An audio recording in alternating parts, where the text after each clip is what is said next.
Hello, good day once again, students of developmental psychology under my class. So we're going to continue the topic on middle childhood. So the last topic that we discussed, more or less, it's on physical development. So we will continue with the cognitive development in middle childhood. So for PJ, diba, on the infancy, we have sensory motor. So try to remember yung mga babies na video. And then the pre-operational stage, mga 2 to 6 years old. And then here for the middle childhood, 5 or 6 to hanggang 11 years old. So how are they developing in terms of their cognition? No? Paano na sila mag-isip? So when children use mental operations such as reasoning to solve actual problems, children enter the stage of concrete operations. Pag sinabi natin na concrete, this is something na dapat nakikita nila, nahahawakan nila. Okay, let's turn on the slide. So this, the concrete operational stage, this is from ages 7 to 11. Children master the use of logic in concrete ways and is able to use inductive reasoning to make conclusions. Ito yung sinabi ko kanina. Pag sinabing concrete, this refers to things that can be seen, touched, or experienced directly. So it's very important, class, no? Right now, we have online learning, pati sa mga elementary students, and then dun sa mga preschool. Preschool, they belong to pre-operational stage. And then middle childhood, ito na diba grade 1, grade 2, no? Hanggang grade 5. This is where they start the formal learning. Dapat, pag nagtuturo tayo sa kanila, laging may picture or meron silang nahahawakan. Pag magtuturo ka ng math, you can use sticks, you can use coins. Pwede yun. But do not ask them math questions ng verbal lang. So, napakahirap talaga kapag online na verbal or padrawingin mo sila sa papel na nakikita nila. Okay. A child, no, at this stage, pagka may nakita ito na, like, wait lang, sunod-sunod na nakakita siya ng itim na ahas, pwede siyang mag-conclude na, ay, all snakes are black. So, yun parang, doon siya nakakagawa ng conclusion. Ito yung sinasabi ko rin, no? If we are, wait lang, meron ba tayong pen? Okay, sana si pen natin. Here, no, if we're going to teach them math, dapat meron drawing. So, 3 ice cream plus 2 ice cream mo, saka siya, ganyan ang style. We do not ask them like this. Ito pwede to pagka sa older children na. Pero sa mas bata, ganito ang style ng pagtuturo. Nakikita nila. Okay. We have the cognitive abilities, spatial thinking, example, giving directions, causality, cause and effect. No, balance scale, kapag may yung pag naglagay ka rito, bababa, so you have to balance the items. And then categorization by shape, color, number, length, or weight. We have class inclusion, seriation, transitive inference. And then we have these examples in the slides. Okay, this is an example of class inclusion. Pag nagtanong ka sa bata at this stage, sasabihin mo, all of these are flowers. Which is more in number, roses or flowers? What do you think ang isasagot ng mga bata? No, pagka younger children, automatically they would say, it's the roses. Mas marami roses kasi. 1 to 7 yung roses. Pero syempre, kung titignan mo, lahat ito ay mga flowers. For the older children, syempre, mga nandun na sa 11, they would know that these are all flowers. You can try and test this sa mga children under na mga 6 or 7 or 8. You can ask them kung they can identify class inclusion. And then this is seriation. It's the ability to order stimuli along a quantitative dimension. So you can arrange, they can arrange according to length, from longest to shortest, no? A, B, or C, they can do that. And then transitive inference, the ability to logically combine relations to understand certain conclusions. Now, if A is greater than B and B is greater than C, therefore A is greater than C. So if you have the lines from the previous slides, di ba ginanito mo siya, in order mo siya, then you can conclude that A is greater than C. Kaya na nila yung mga ganito. Okay, we have inductive and deductive reasoning. So inductive is from particular to general, and then deductive is general to specific. And then conservation, principle of identity, principle of reversibility, and decentering. And then we have number and mathematics. The ability to count in their head. So as an example for the conservation of mass and number, here, no, pagka sinabi natin conservation of number, pag yung bata is younger, nandun siya sa pre-operational stage, 3, 4, no, pag pinapili mo sila, anong mas gusto mo dito na points? Mas gusto mo ba to? Or mas gusto mo yung naka-spread out? So they would think, yung younger, mas gusto nila to kasi mas marami. They would think that this one is mas marami.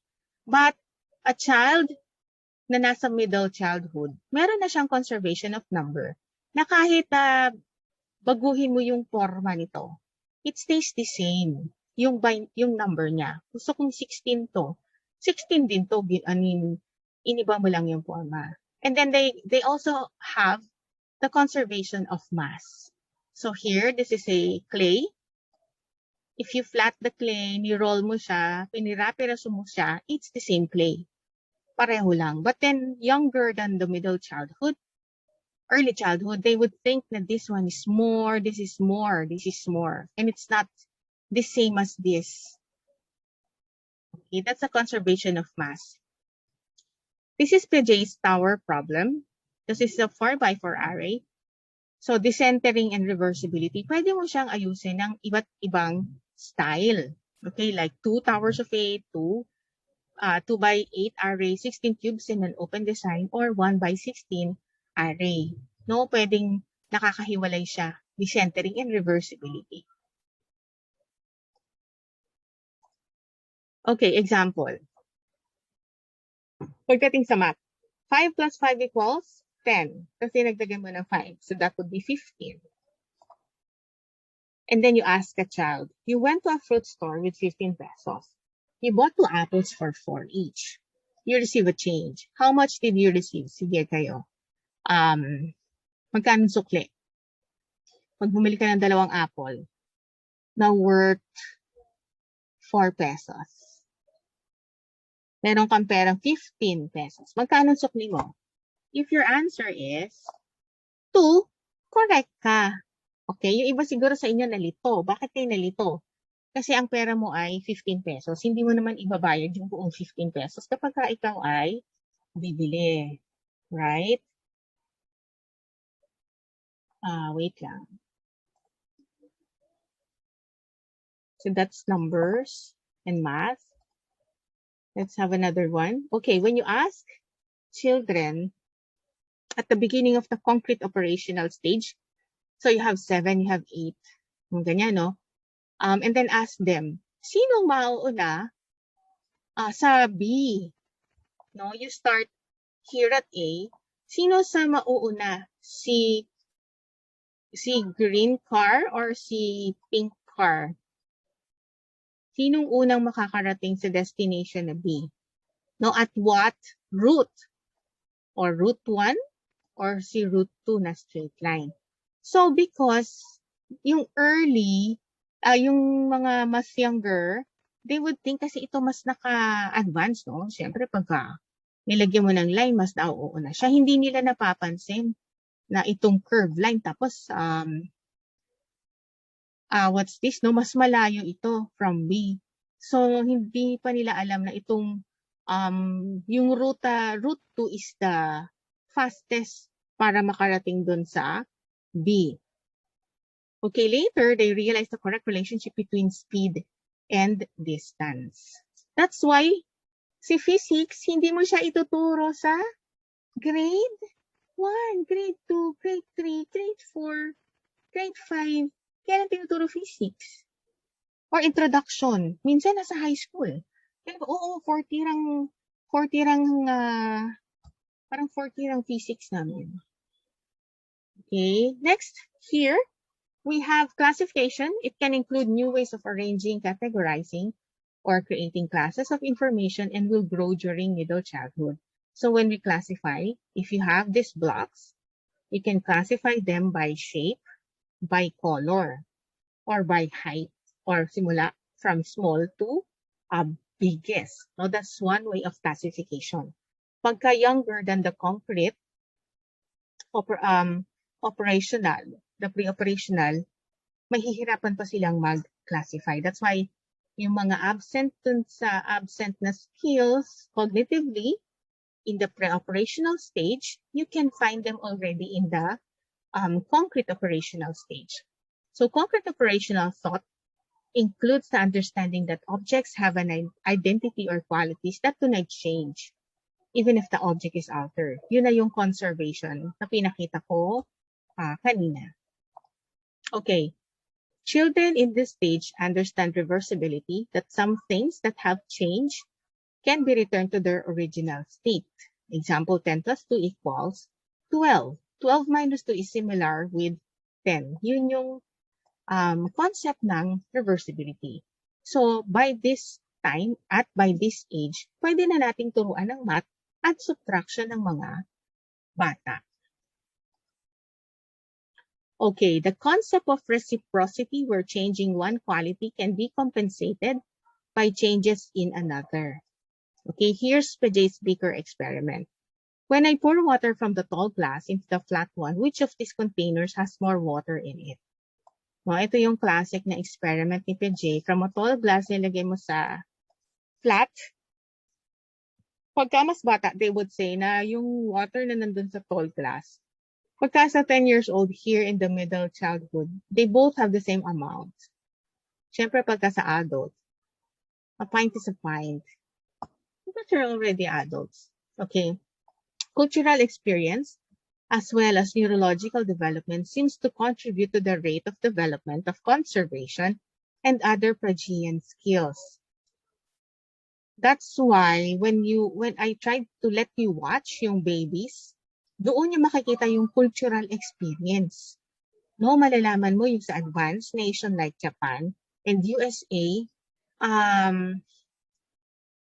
ano yung mga, di ba advanced sila, ang daming pwedeng makastimulate ng kanilang cognitive development. Pero iba-iba rin. Depende nga yun sa culture. Although yung mga nandun sa USA and Japan, they do not have the natural environment from Namibia at saka doon sa Mongolia. Okay, according to Piaget, moral development is linked with cognitive maturation and occurs in 3 stages as children move from rigid to more flexible thinking. Despite the obvious advances that occur during the concrete operational stage, children still experience a big limitation in their thinking. They are still tied to concrete physical reality. There's no understanding of abstract or hypothetical logic. Ito ang pinakatatandaan ninyo, class. They are not yet capable of understanding abstract or hypothetical logic. So, wag ipilit. Kailangan na nakikita, nahahawakan na experience. That's the best strategy to teach a child at this stage. Okay? Let's go to the memory, the multi-star model, Atkinson and Shiffrin. We discussed this in Introduction to Psychology. So, what happens to a child in middle childhood? Paano ba sila nagme-memorize? How can they remember things?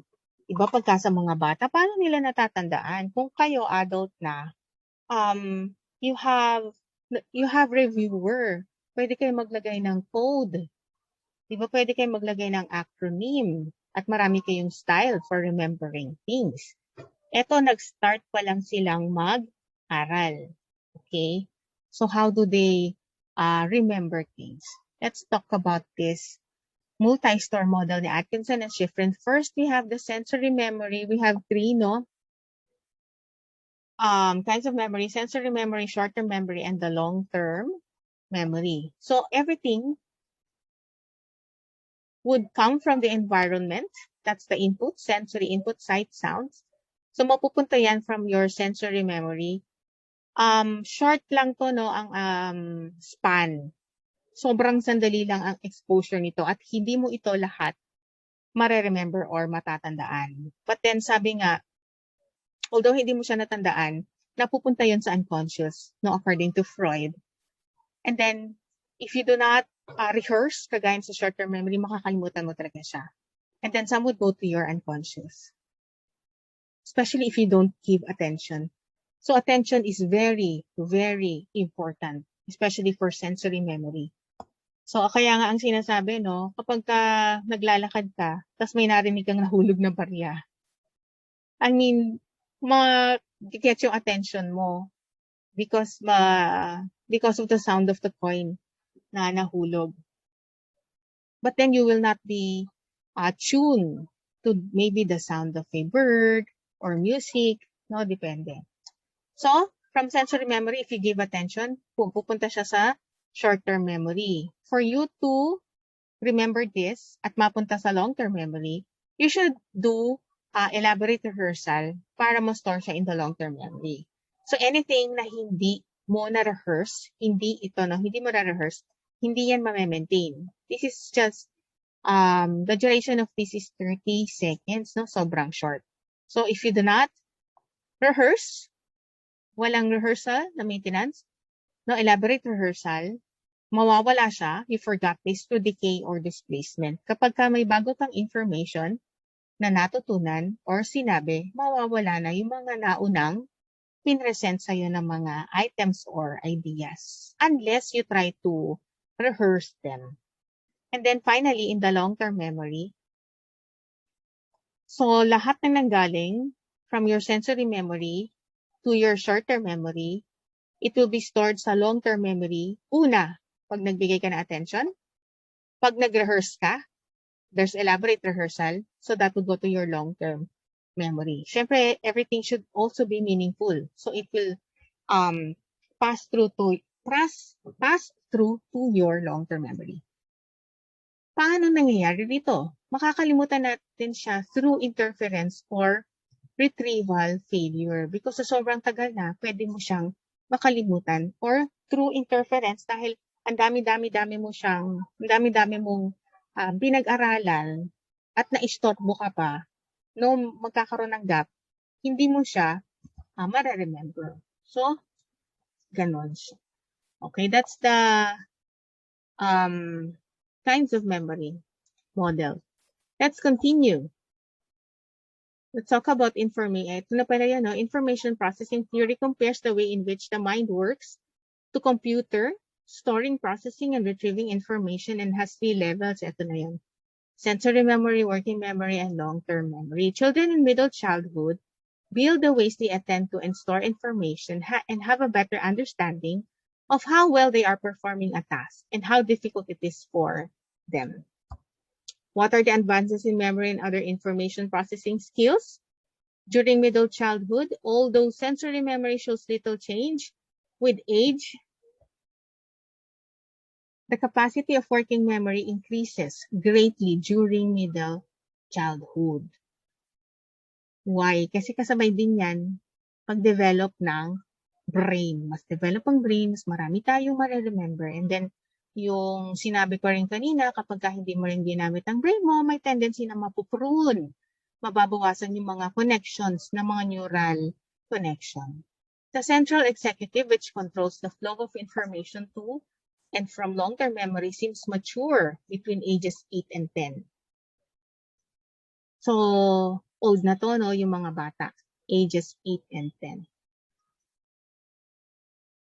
Flow of information to and from long-term memory.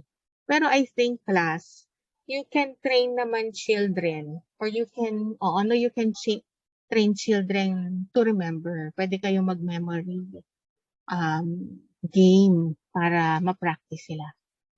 Meta-memory, selective attention, and use of mnemonic strategies improved during these years. Gains in information processing abilities may help the advances Piaget described. What is this meta-memory? This is understanding the processes of memory. Yung mga kinder tsaka grade 1, they know that people remember better if they study longer, that people forget in time, and that it's better to relearn something than learn it for the first time. So, ganun na rin yung sinasabi natin, no? You remember better if you study longer. Pag meron kang material, try to imagine class. Yung mga child star. Yung mga may script. Paano nila kinakabisado yung script nila? Di ba magagaling? Yung mga bata, how can they do that? Practice, rehearsal. And then we have mnemonic strategies. These are techniques to aid memory. No, pwedeng magkaroon ka ng code, meron kang visualization, may acronym ka, may tinatandaan ka, Roy G. Biv, di ba? Yung mga ganyan. External memory aids. It's prompting by something outside the person. Dana makes a list of the things she has to do today. Sino bang bibigay ka example, no? Ang naalala ko lang yung aso ko, no? Natatandaan kasi niya or naa-associate niya. Every time na maririnig niya yung susi, yung tunog ng susi, no? Bubuksan yung pinto. Ibig sabihin, lalabas na siya. Okay, so that's an external, no? Napoprompt ka by something outside the person. Bell, pwedeng sound, pwedeng visual. Rehearsals. This is conscious repetition. You already know this. Tim says the letters in his spelling words over and over until he knows them. Okay, I remember when I'm teaching my youngest child to read, yung mga words ng short A, short I, short E, lahat, no? Nilipat ko yan sa Manila paper. Tapos, nilagay ko sa wall namin sa room. Tapos, bago matulog, or kapag may time, meron kaming rehearsal. Teacher talaga eh. Read. Yeah. Kaya siya nahasang magbasa.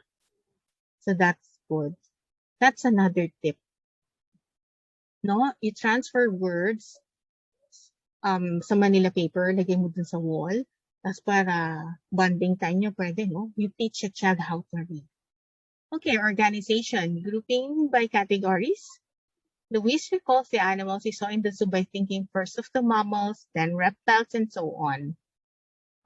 Medyo mahirap pang mag-categorize ng animals, no? Pagka medyo bata. So maybe colors muna or shape.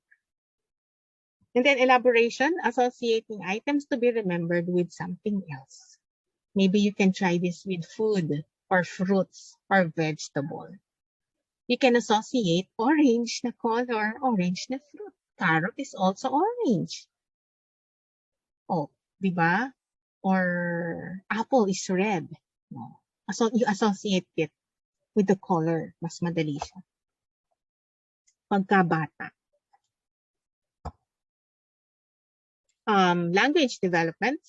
By 5th grade, the child's vocabulary has grown to 40,000 words at the rate of 20 words per day. Children are able to think about objects in less literal ways and develop a more sophisticated vocabulary that allows them to tell jokes. So class, remember, but mabilis mag-isip ang mga batang joker. Yung kaya nila mag-associate ng something para kayo mapatawa. Ang hirap kayang trabaho ang maging komedyante, no? Na mag-iisip ka ng joke na kasi sometimes you associate it, no? Or sa sound, sa ganyan, sa pangyayari. Okay, school-age children are also able to learn new grammar rules with more flexibility. So we do not teach grammar sa batang-bata, no? Preschool. The school years may be the best time to be taught a second language. Right. Especially when they are starting to read. Okay, vocabulary, tama ba? Vocabulary continues to increase during the school years. School-age children's mastery of grammar improves. I'm not sure about this pagdating sa pandemic kasi halimbawa sa public school, meron lang silang module. Pero kasi my children are enrolled in public school, nakukulangan ako dun sa mga materials na binibigay nila. So I think in that terms, mas superior kapag may ginagamit na textbook na marami kang babasahin. I'm not sure, baka ako lang. Although kasi dinidiscuss din naman ni teacher. Children's understanding of syntax, the rules that indicate how words and phrases can be combined to form sentences, grows during childhood. Class, kung merong rules sa math, meron ding rules or syntax pagdating sa English. Parang similar lang din yung mga ganon. So I have certain phonemes, units of sound remain troublesome. J, V, H, Z, Z. No, mahirap i-pronounce. School-age children may have difficulty decoding sentences when the meaning depends on intonation or tone of voice. Why? Why are they having difficulty with this, with the tone of voice or intonation? Because these are nasa concrete operational stage pa lang. Concrete dapat nakikita, na-experience. If it's a tone of voice, it may be something abstract or the intonation. Okay? Children become more competent in their use of pragmatics, the rules governing the use of language to communicate in a social context. So it's very important that we talk to our children para malaman nila kung paano ginagamit ang mga languages, ang pagsabi ng po at opo. Right? Paano pa? May mga words na hindi tayo pwedeng sabihin. Iba ang pagkausap natin sa mas patanda sa atin at iba ang pagkausap natin sa mga kasing edad lang natin. Okay, like for example, I'm older than you. If you try to talk to me like I am not your teacher na parang kasing edad mo lang ako, that is not. That's very respectful. Okay, we're talking about social context. Language helps children control their behavior. One of the most significant developments in middle childhood is the increase in metalinguistic awareness. This is an understanding of one's own use of language. Okay, let's go to reading. Before learning to read, children learn to use language to talk about things that are not present. They learn what a word is and they learn how to recognize sounds and talk about them. Now, this is an example. Mali spelling yan ng face mask. At saka face shield. It's based on the sound. Okay, children who begin elementary school with a robust vocabulary have an advantage when it comes to learning to read. That's why it's very important to talk to your children para mas marami ang kanilang vocabulary, and then especially you try to teach them to read books. A fluent vocabulary helps readers access word meaning effortlessly. Wag yung puro YouTube or gadget. For the writing, as they begin to write, children often invent spellings. Parents and teachers should encourage children's early writing, but not be overly concerned about the formation of letters or spelling. Corrections of spelling and printing should be selective and made in positive way that do not discourage the child's writing and spontaneity. Okay lang. No, we accept them. Kasi nasa concrete operational stage pa lang sila, class. Maiintindihan nila yan. Mag-i-improve pa sila paglaki nila. Okay? Like becoming a good reader, becoming a good writer takes many years and lots of practice. Kayo nga, tingnan nyo nga paano ang handwriting ninyo, nag-improve ba o parang high school pa rin or elementary, right? Children should be given many writing opportunities. Okay. Children should be given many writing opportunities. I think even adults. Because when you try to write something, there's motor skills, no? Para ma-stimulate din yung motor skills in your brain. I have students complaining kasi may pinapasulat ako sa kanila na essay, pinapasulat ko sa bond paper tsaka sa yellow paper, nagrereklamo gusto sa Word. Eh, ito nga sinasabi natin, no? As their language and cognitive skills improve with good instruction, so will their writing skills. No, because writing you can also sense something sa writing. Pag nanginginig ang sulat, pag malaki ang sulat, pag maganda sulat, pag maliit ang sulat. No, that can be distracting. Kaya kasi maybe practicality, gusto nila nakadiretso na sa papel.